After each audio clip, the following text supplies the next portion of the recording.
Welcome. Welcome to Life After Work. I'm your host, Dr. Clark Gaither. Life After Work is the source, the tool, the solution for redesigning and transforming your life when your life's work, for whatever reason, has come to an end. If you think back to the previous two episodes, I spoke about the symptoms or hallmarks of burnout, of which there are three: emotional exhaustion, depersonalization, and a lack of a sense of personal accomplishment. I also talked about the underlying drivers or causes of professional job-related burnout, which are work overload, lack of control, insufficient reward, breakdown of community, absence of fairness, and conflicting values. So, you think to yourself, I might be burned out. The question inevitably rises, okay, I'm burned out. What do I do about it? Well, there are two courses of action for job-related burnout. If you recall, I said that 90% of job-related burnout is caused by the work environment. Only 10% of the time does the individual burn themselves out. That's done in various ways, and I spoke about those in that episode on the symptoms or hallmarks of burnout. So I'll not go over those in this episode. I want to address the 90% of burnout that's caused by the work environment. Now, my career is in medicine. I'm a family physician. I did primary clinical medicine for 23 years in a city in eastern North Carolina, Goldsboro, North Carolina. And but since 2016, I've been medical director at the North Carolina Professionals Health Program. I can tell you that I think it was the summer of 2017, I went to Washington, D.C. for a meeting. The meeting was an action collaborative on physician resilience and well-being, because the National Academy of Medicine had recognized that burnout was a big, huge problem in the House of Medicine, and it was getting worse. The truth is, there's a detectable burnout rate in every profession, every career. It's just that some careers and professions, the burnout rates are higher, and medicine was one of them. They recognized that organizations must undergo some structural changes in order to alleviate this occupational problem we call job-related burnout, and that the attention or focus must shift from the provider or the employee to the organization, because the employee didn't cause it and often can't change it. They're powerless to change the work environment. So it's up to organizations now to recognize that burnout can be alleviated, mitigated, eliminated, even prevented. But it's up to the organization to do that. It's not up to the employee. Organizations must make the work environment more conducive to engagement and less conducive to burnout. So, what do you do? Well, you have a choice to make. If the majority of the burnout is caused by the work environment and you're powerless to change it, you're really faced with a terrible choice. Either you put your head down and grind away in a work environment you hate, perhaps working with people you don't get along with, and you can do it. Now, a lot of people can. In fact, a lot of people do just that. They put their head down and grind away, sometimes for decades, hating the work that they do or the company that they work for, but feeling at the same time powerless to make a change. The problem with that is you can end up bitter and angry and resentful, and it can shorten your life. And that doesn't sound good to me. In fact, none of those options are good options for the average person. So rather than put your head down and grind away in a toxic work environment, just remember, whatever your profession, whatever type of work you do, you have marketable skills. Otherwise, you wouldn't have a job. Those skills are highly portable. They will go wherever you go. And so it might be time to consider changing work venues. Now, there is a burned out mindset that people can get into where they feel like, oh, it's too late for me. I've got too much invested here, so I don't want to leave. It'll be too hard. Quite frankly, it's a little scary thinking about making a change like that. Or I don't have the right skill set or the right education, or I won't get paid as much if I go over there rather than staying here. Just think about that for a moment. All of those reasons or excuses are really self-placed barriers. And that's the burned out mindset that people can get into, where they feel like they can't make a change or it's too difficult to make a change. When in fact, just the opposite is true. You have within your power to make changes in your life every single day that we're given.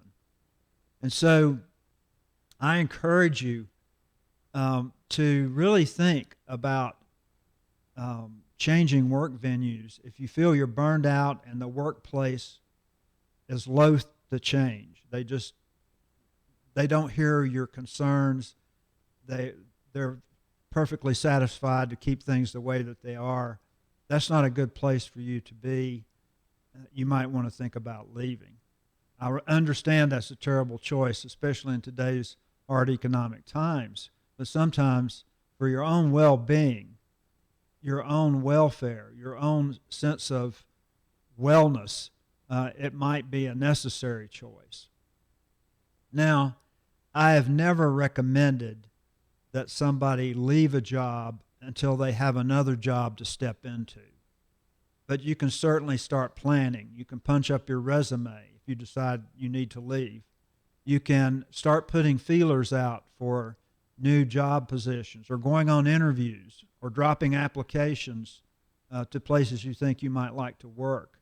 And then be patient because sooner or later, somebody will recognize the skill set that you have, your talents and abilities that they might find valuable, and they may make you a job offer. And at that point, it's incumbent upon you to do what's in your best interest.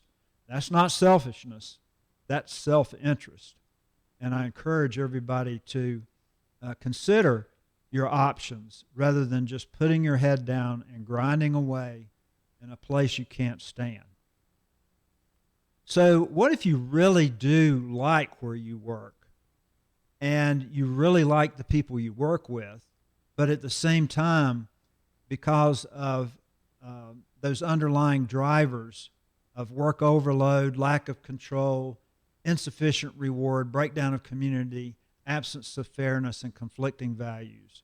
Let's say there's too much negative pressure on some of those underlying drivers, and the work environment is toxic. Even though you like the work, even though you like the people you work with, you still feel uncomfortable in that work environment because it's become toxic.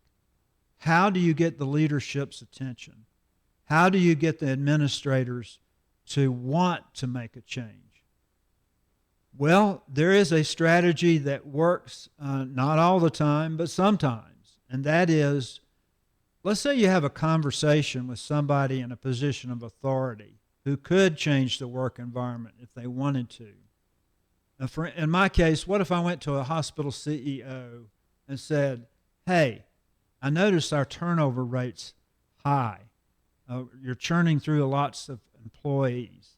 And the patient complaints are up and employee complaints are up, and the work environment is not good. Everybody's down talking this place. How would you like to turn that around?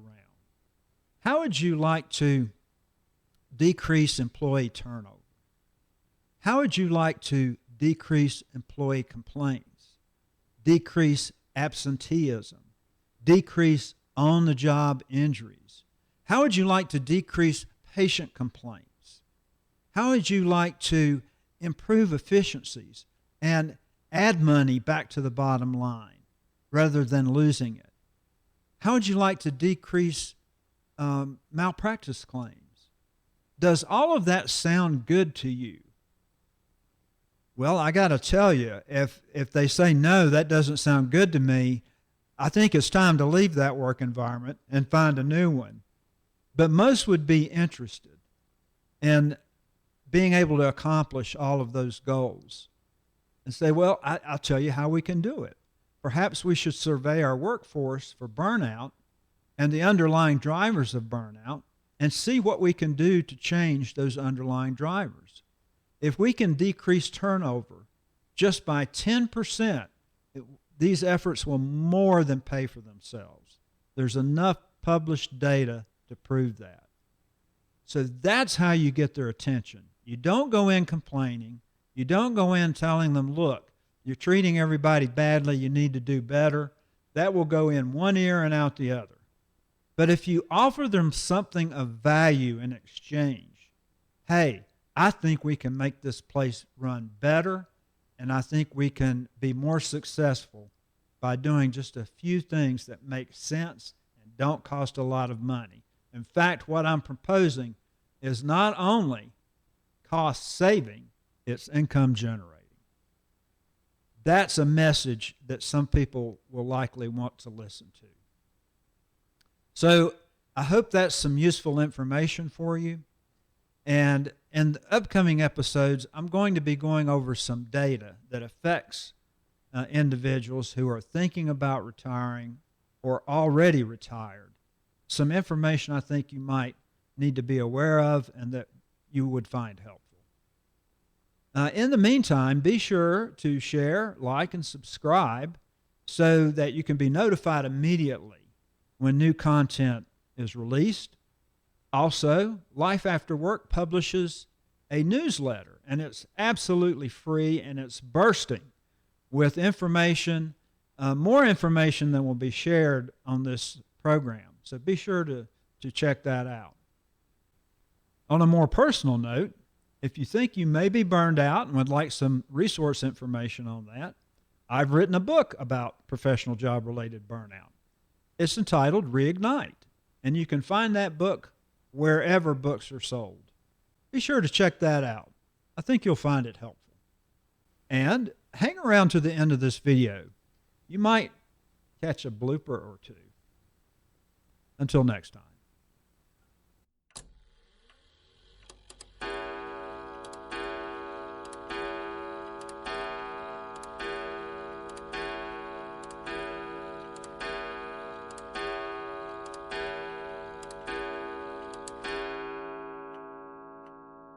On a more personal note, if you think you are burned out and would like some resource material for that, I've put